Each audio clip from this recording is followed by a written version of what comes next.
The UK government wants to implement digital ID, and I'm sure we can trust that they'll look after our data, right? But based on the history of data breaches that have taken place in the UK, probably not. And based on this, probably not. This is from the BBC. Security concerns over the system at the heart of digital ID. The government is facing questions over whether the system that's at the heart of digital ID can be trusted to keep people's personal data secure.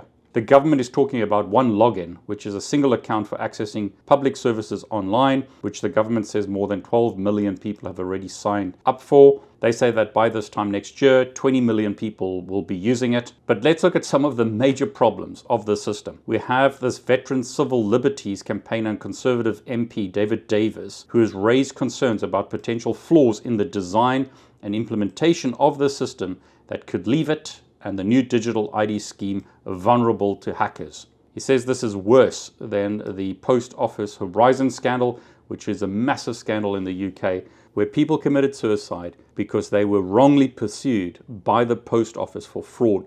But it gets worse. They found that in 2022, the one login system was being developed on unsecure workstations by contractors without the necessary security clearance in Romania. Sounds very secure, don't you think? This is becoming trust me bro territory, where the government says that you can trust them, but I think most people don't. In March of this year, a red team exercise was conducted with contractors tasked with stress testing the one login system. The platform security was an abject failure, with the red team using an unsecured laptop to gain control of the one login codebase.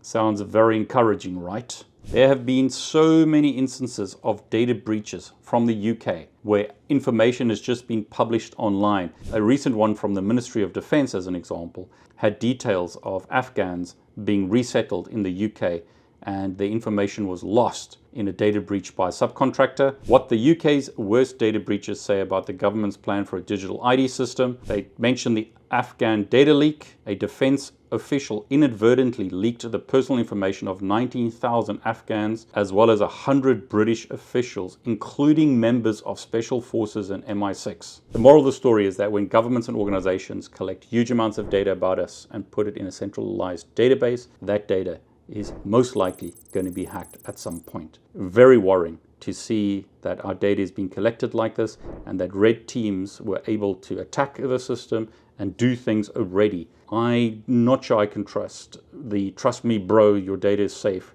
attitude taken by a lot of governments. Data will be breached when it's collected like this. But what are your thoughts?